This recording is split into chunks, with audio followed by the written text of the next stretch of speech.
Robert Feeney, and this is Solved in 30, where we take on with a new industry expert. Well, they're not necessarily new in their industry, but it's new to our audience here. An industry expert, how to tackle an intractable problem in a given industry within 30 minutes. So to do that, because it sounds a little bit magical, maybe sounds too good to be true, we take a methodology that we've developed over the years called the ASK methodology. It stands for Attitudes, Skills, and Knowledge. ASK is the acronym. And we focus a lot on the attitude side of that. And we have found when we go through this facilitation briskly in just 30 minutes, you can take otherwise intractable problems that just seem like they're unsolvable. And you can get right down to just one, two, maybe three actions that can be taken that can really make a difference in solving that problem. So I brought, for everybody's benefit, an expert I greatly admire personally. This is Dr. Michael Broom, who is an organizational development expert of many decades and in many different industries, healthcare, large scale enterprises of a variety of types, government agencies, big tech, military. It's been a fascinating array of experiences that you've had, Michael.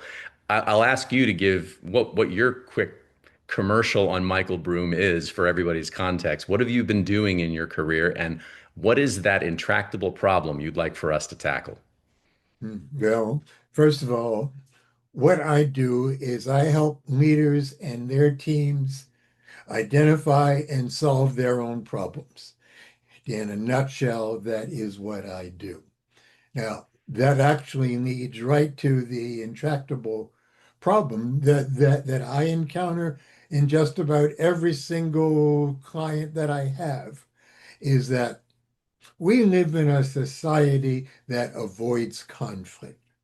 So that happens at home, it happens in organizations, it happens in teams. And when we avoid conflict, it goes underground, becomes passive aggressive in all kinds of ways, and continues to bite us in the butt. Yeah, we all know how that feels. Yeah, that's right. You can Yes. relate to that in your family, sometimes outside your household and your extended family when you get together for holidays, definitely when we're at work. All right, so then what I'm going to do is invite you into a facilitation process, Michael, where uh, although, in the work that we've done together before, you're familiar with Ringorang, we're going to take the delivery of Ringorang and those individual nudges out of the picture for a moment and just go under the hood of it to this ask methodology and really get down to what are some actions and what are those specific obstacles that may be in the way of dealing with conflict avoidance in leadership frame. So I'm getting from you that if you were going to train some population to make a difference in this problem, it would be the leaders or managers in an organization. Yes? Yes. All right, then I've typed out a little bit here as you were mentioning that, and let's see if this suffices. Let me share my screen. This is an OpenAI, private OpenAI that uh, basically is plugged into the brain of what we have as our AI coach in Ringarang, but it allows me to do it in a chat that in a format that everybody's familiar with. And what I've written here, I think gives us a good jumping off point, but let me know if you think we should adjust it. I've asked it to take me into developing a goal design. That's what we call this process for leaders and managers in organizations to train them in how to solve team problems by replacing their view that the solution is dealing with individuals. Is that a good start there to Yeah. define them that way? All Yeah. right. Two, train them in how to, now, how would you voice it from there? In how to what? To resolve conflicts without avoiding them. So make it leaders and their teams. Uh-huh.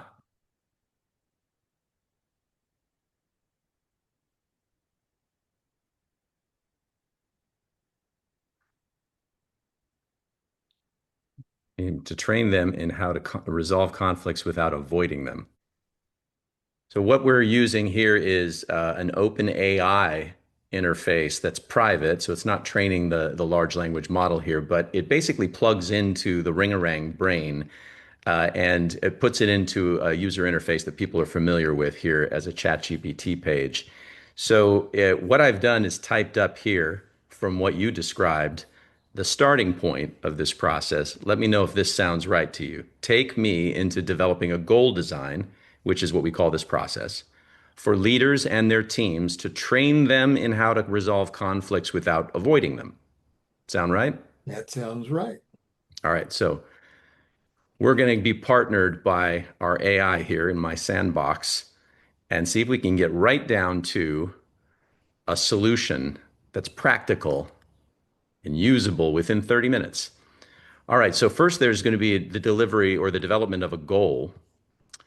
The leaders are, we would say, does it matter in what kinds of organizations? Not at all. Okay, then we'll just ask for the goal. So it's drafted the goal here. It says leaders and their teams resolve workplace conflict early, directly, and respectfully instead of avoiding it. How's that sound? That sounds just marvelous. All right. So then the next process, we start breaking down the goal into its elements. And we've found that to get to that goal, you got to have certain measurable results. So we have three results that are proposed by our AI partner here. The first one is leaders spot conflict early and they name it clearly. Like they notice tension, surface the real issue, and keep it from going underground. The next one is result two. Teams hold conflict conversations with respect and control. They listen, they speak plainly, and they stay with the issue instead of blaming or retreating. And then third result is teams turn conflict into clear agreements and follow through. They decide what will change, who owns it, and when they will check progress. So my question to you is, first of all, how do these sound? And second, is there one of them that you want to particularly drill down on? They sound very familiar. They're right on target. Uh, Good. and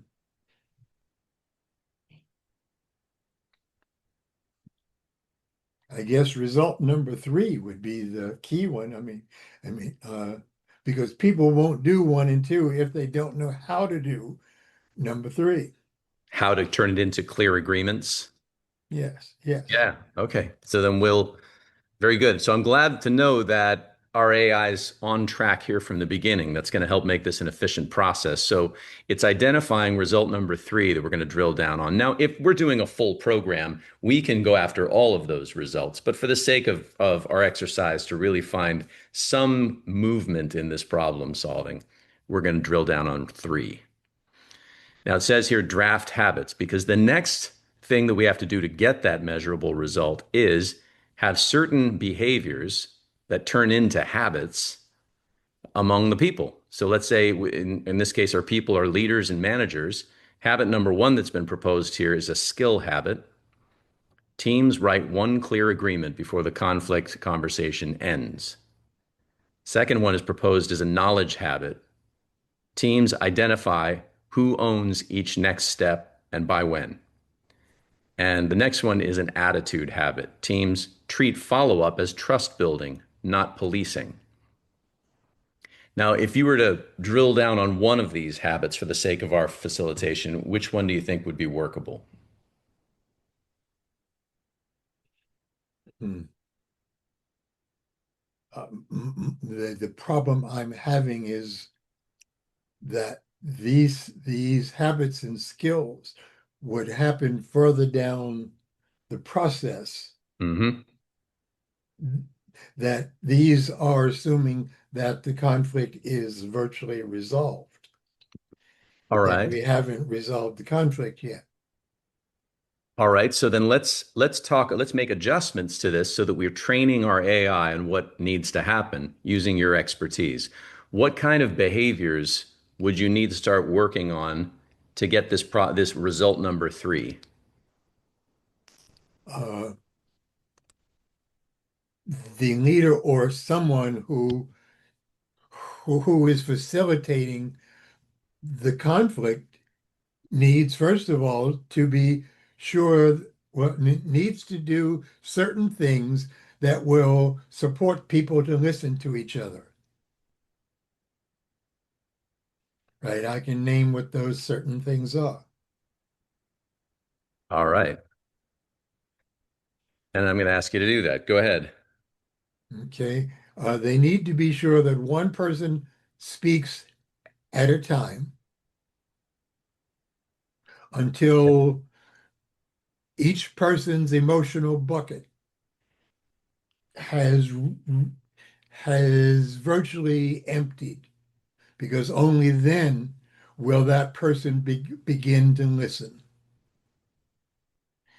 Then Aha. when okay, so one key step here is that no interruptions can be allowed. Very good. Let me put that in first and see just how the AI parses it out. This may actually point to one of maybe the one key habit that we got to start drilling down on here to make a difference. So there's an adjustment here and see if this gets down to it. Leaders, as a skill habit, leaders protect one speaker at a time until each person has fully said what needs to be said. As an attitude habit, leaders trust that listening improves after emotion is emptied and not before. So they got to believe that, or they're not going to do this. Then habit three is a knowledge habit. Leaders recognize that interruptions keep people defending instead of listening. And also, a fourth habit's been proposed here. Leaders guide the group from emotional release into clear next step agreements. That sounds like kind of like after you've gotten done with these behaviors, then maybe the fourth one you could start working on. Am I catching on? Yes, you are. So what would you say would be the first like habit we'd want to drill down on here? And are there any adjustments to the habits you'd want to make if you were going to, I mean, on the one that you'd want to drill down on?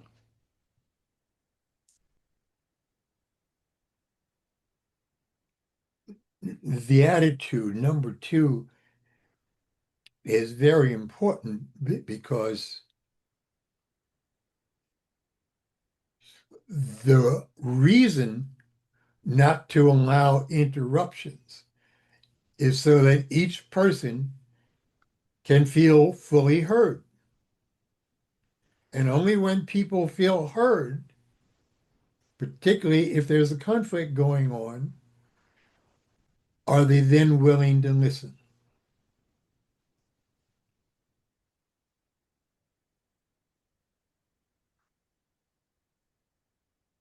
So I want to make an adjustment to that attitude habit and see we're continuing to train the AI coach here. So a revised attitude habit would go like this. Leaders believe a person becomes willing to listen only after they feel fully heard. Right? A person in conflict. Aha.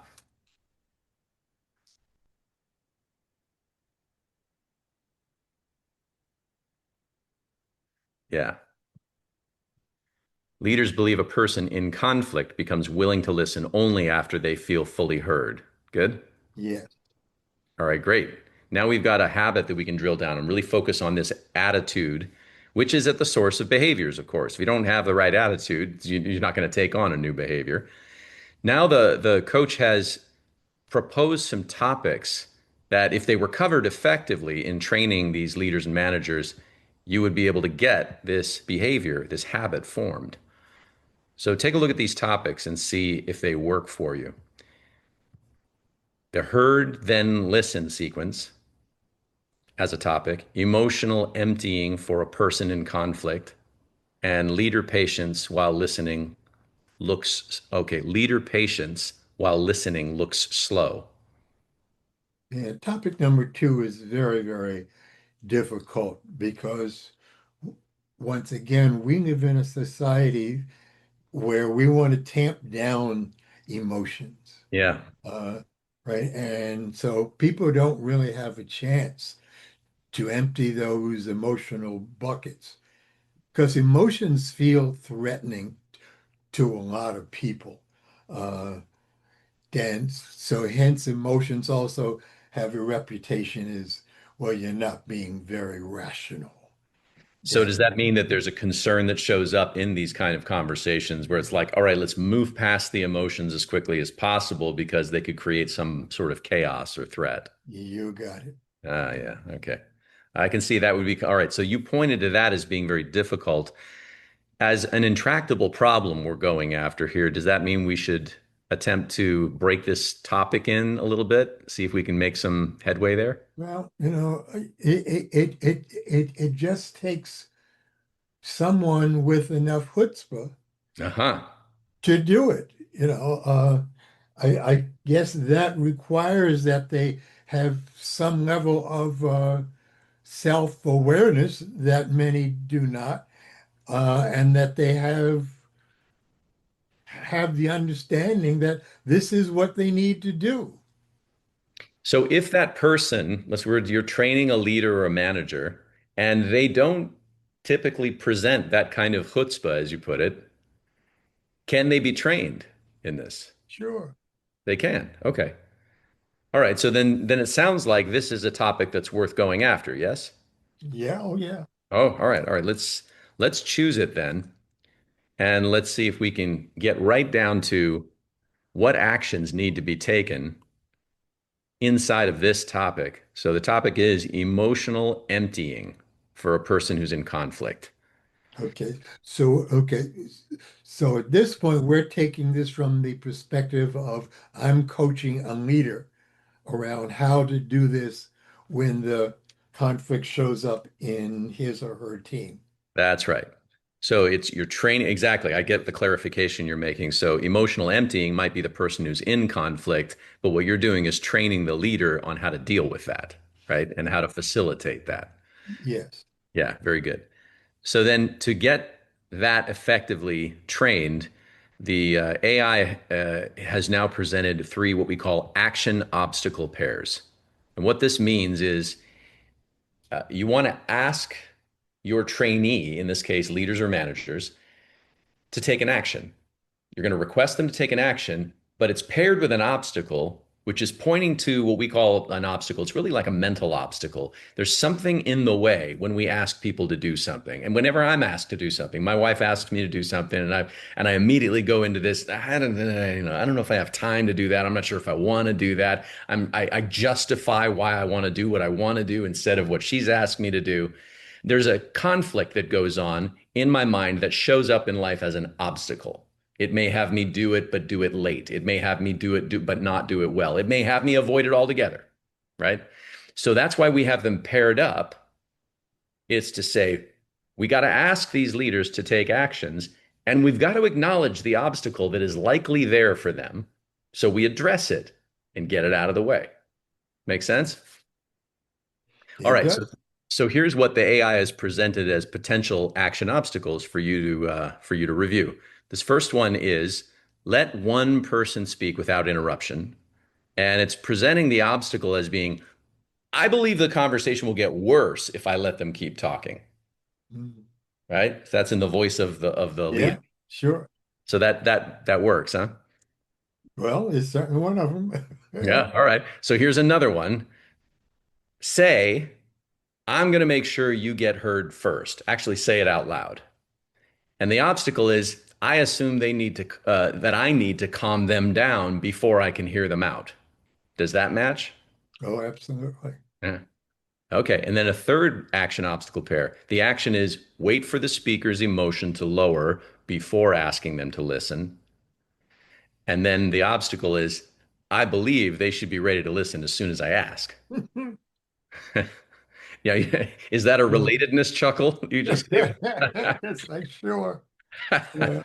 Okay, so it sounds like we're on the right track and we've got a pretty well-trained AI here. So if you were to choose one of these for us to focus on, which one might you choose? Number two. All right, number two, you answered that pretty quickly. So is there anything about number two, which is saying out loud, I'm going to make sure you get heard first, that you might adjust here, either in the action or the obstacle?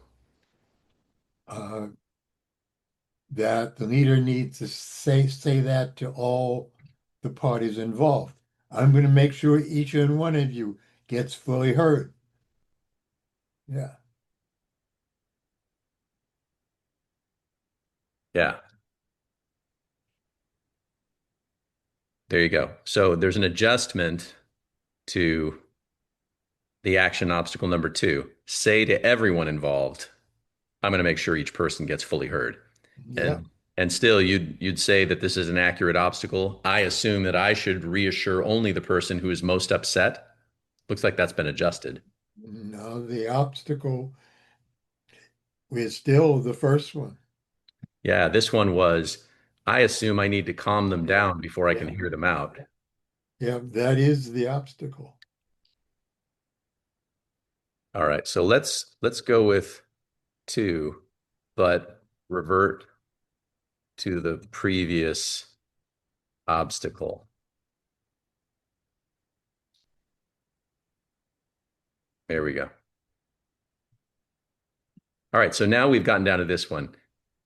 So what there is to do at this point, let me zoom out a little bit and contextualize what we've just come down to. We've got a single action that you would ask leaders to take, and this is the kind of thing that you deal with when you're training leaders, yes? Yes. If they actually made a habit of doing this and got past their own obstacle of assuming that, they need to calm down the people they're talking with before they can hear them out. If they just took this action over and over again as a habit, would that action alone make a difference? Well, yes, it will make a difference. Yeah. And then obviously there's a number of others because we've actually in this facilitation been going through there are other results that you'd want to get to. There are other habits that would support those results. And there were multiple habits even in this result. And that gets to multiple topics and then multiple actions and obstacles. So for sure there's more to do. But if you took this action and you were seeing it happen now with a trainee and it's making the difference that it makes, what would you say is the next action you would like to see them turn into a habit?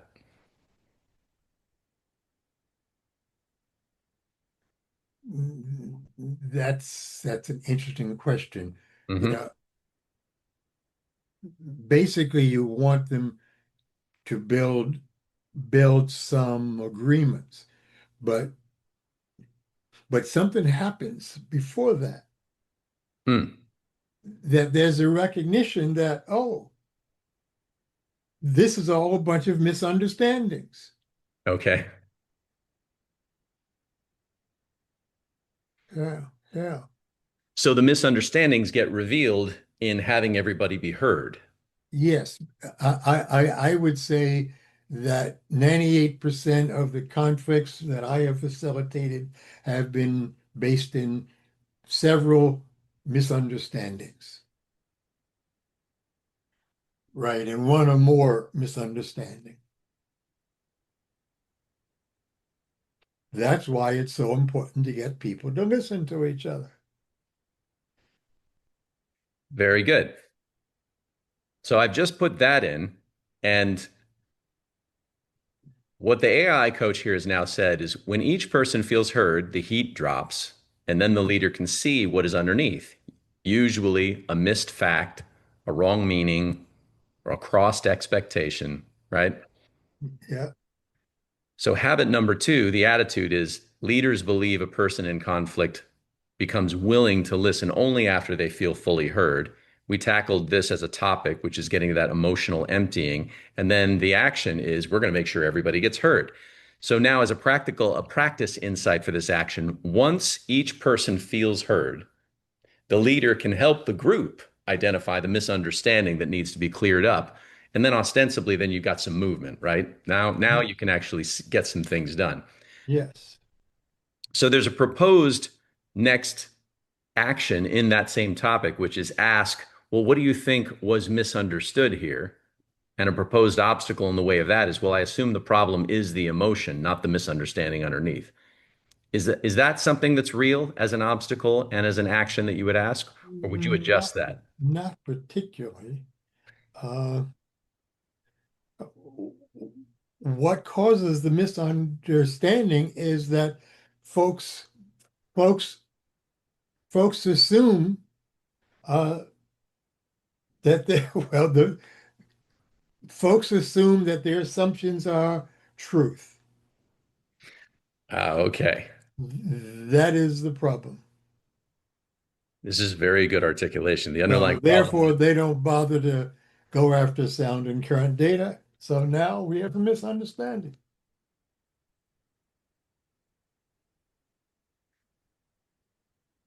Well, it's not so much that their emotions are based on truth.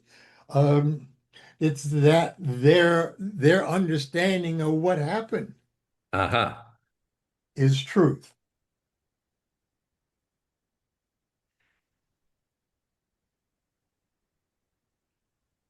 There you go. Let's add that in because we're really getting right down to it now. Like what's it's kind of like there's a linchpin, that, if you pull the pin, there's an opportunity for everything to change. Now, it's not like one action solves everything, but it begins the process. And that's what we're trying to get down to. So Mhm.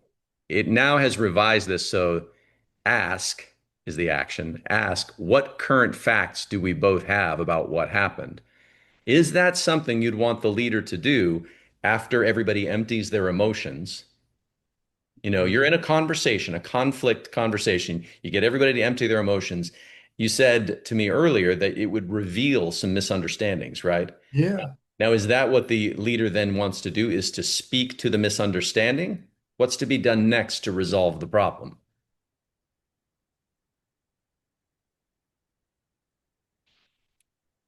Uh,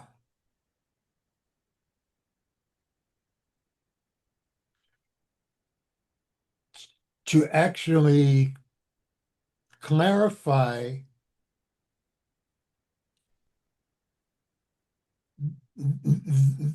the assumptions Aha, and develop whatever course of action based upon sound and current data uh, would be useful.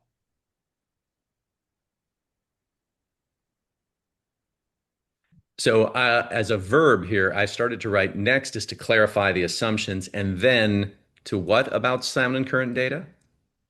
Is it pursue it, or I had missed what you said? Develop Uh-huh.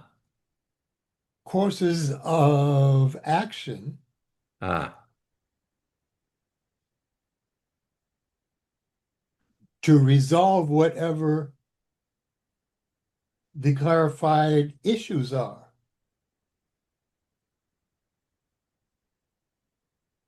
very good. Maybe you should say develop agreements about those things. Ah, okay. So getting to, because we saw that a little bit further up the chain, that getting Mhm. to agreements would be important, but we were thinking, there's something to do before that.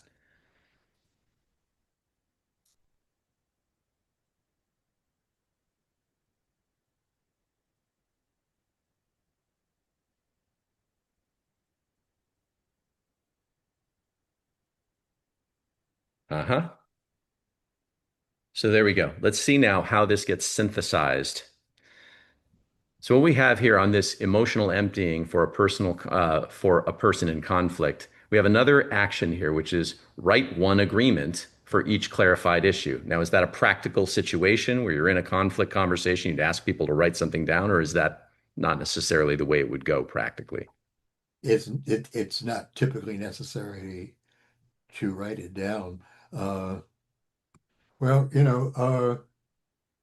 if it's a course of action, it's generally helpful to write those down. Yeah. Uh-huh. So what's been identified here is that we write a course. Okay, so let's say we're in a conflict here. I'm trying to paint the picture. We've emptied the emotions, we've seen the misunderstandings now, and now you want to have the leader speak to what was the underlying assumptions they need to be clarified, Yeah. and then get to an agreement. Yes? Yeah.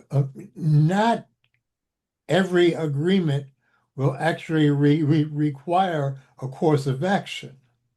Hmm. It's like we finally agree that we both of us misunderstood each other. Uh-huh. Uh-huh. Now there does need to be an agreement toward the end of this process where around what do we need to do to keep this from happening in the future? Uh-huh. There you go. Yeah. Yeah, So the course of action, a course of action needs to happen when the conflict has prevented some work action from taking place. That makes sense?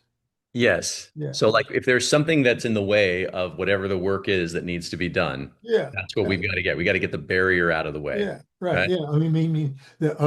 It's a project that didn't get done. It's a customer that didn't get satisfied. I mean that the conflict got in the way of something, Yes. right? And whatever that was needs to get an action plan. And there needs to be an agreement around that. Yes, yes. Got that. Right. Okay. So I think Including who's going to do what. see, what's really great about this, we're getting down into the molecules of a conversation that all of us can relate to. We've all been through this and we all have different ways of dealing with it. What would you say are like, for example, some of the profile, you know, stereotypps of how people deal with that kind of a conflict conversation? Oh, there's blaming. Uh-huh. Well, you said this. No, I didn't. Hmm. You didn't get that done on time. Hmm. Well, that wasn't my fault. Right. Justifying it. Yeah. Right. Yeah. Right. One I've seen a lot of times is there's Yeah. that person who just stays quiet in the background, you know, and they say Yeah. nothing, Sure. right? Sure. Right. And you got their voice in the room, and you certainly want to ramp things down and get into the no interruptions before it all escalates and names start getting called. Well, that is, and that what we would just identified earlier, that's what gets in the way for a leader is one of the things we were identifying further up the chain there is I avoid conflict, first of all, don't want it. So I'd rather just move past this.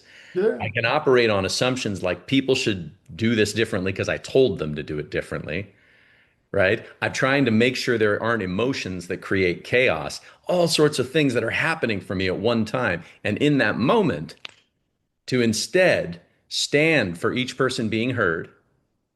And then once they've been heard, keep going, clarify the misunderstanding and the assumptions that were at work, and then get down to agreement, one or more Yeah. agreements. Yes. Yeah. Yeah. What gets in the way of all this is pressure patterns. That when conflicts start, the pressure rises for everyone, Mm, including the leader. Then whatever pressure pattern uh, is yours around conflict, often it is simply hiding, you know. Well, let's move on to the next topic now, sir, please. yeah, yeah, yeah, yeah. Right, right, and now you have an unresolved conflict because of your pressure pattern. Now, of course, the combatants have got their own pressure pattern, Hmm. which could be to hide, it could be to blame, to justify or whatever. But none of those pressure patterns are clarifying anything. Yeah. And that's now it's interesting you're talking about this as a pattern. And I'm going to close us up on what it is that you do about this in teams, and then what we do about what I just facilitated in using Ringorang. When you're dealing with this in a team, you have the Center for Human Systems that you run, and it's in the title of the Center for Human Systems focuses not just on an individual human, but on the systems that are involved there. So when you're talking about conflict in teams, I know as a leader, my tendency is, oh, I see a conflict, I immediately have a judgment of who the problem is. And I go right over to that person and I try to deal with them. I don't want to, but I know as a leader, that's what I'm supposed to do. So I have my hallway conversation with that person. Hopefully it gets resolved from there. Sometimes it does, sometimes it doesn't, sometimes it goes underground, right? But you have a different way of approaching it. You're taking these actions that we just got down to, and you're dealing with it as a system. Give me a little sense of how that works. Any conflict in a team impacts the entire system. So, so you've had a conversation with one person, but you've not dealt with how the whole team has been impacted by that conflict. Some people took sides, some people avoided, and all that's still sitting there where, okay, now you've clarified things with one person, Hmm. but the team is still uh, Yeah, and it's uh, like it's right there, as you said, it's still there. Then they go off to lunch, and this group over here starts gossiping and getting their emotions out that didn't get out in the meeting. Then you got yeah, this group comes together over there. There's this right, war that's generating in the background, yeah, yeah, underground. underground. So, what I find really interesting about this process, every time we do it with an expert like yourself in any industry, is that you can get right down to that elemental level of something that happens in a moment, in a conversation. Like you were just depicting how these actions would need to be taken by a leader or a manager in a conflict situation so that multiple people together can benefit by being heard, by having the assumptions unearthed, taken out from underground, and then having clear agreements made. If every team meeting operated that way, what kind of difference would that make? It would make a huge difference. Yeah. The question is, how do you scale that? That's right. And Yeah. then that's the what we get to with Ringorang, as you know, is that we take these kinds of molecular actions that we're looking to people take, obstacles that are kind of there by default, get them past it by a constant diet of that coaching. Hey, here's what it's going to be like in your company when you do have these kinds of revelations and easing of the tensions, unearthing, getting it out from the underground. Mhm. Here's what will consequences will be if you let it stay that way, if you keep dealing with individuals and not as the system. So I Amen. really deeply appreciate what you do. I love that you helped me and those who are listening get right down to those elements. And if you were going to invite anybody to contact you to know more about Center for Human Systems, where would you have them go? I'd say to contact me at Michael at CHUMANS.com. That's Michael at C for See, Center, Human, and S for Systems, centerforhumansystems.com. you got it. Michael, thanks for sharing your expertise and your time with us and for getting right down to what makes the big difference. You take care, Robert. As you can see, big problems don't have to be complicated. Our process breaks them down all the way to individual actions. I invite you to consider having the Ringorang team solve a big problem for you and then deliver coaching to your people as nano learning, bite-sized pocket coaching to ensure your people turn their learning into habits. Book a demo with us now. We'll talk it through.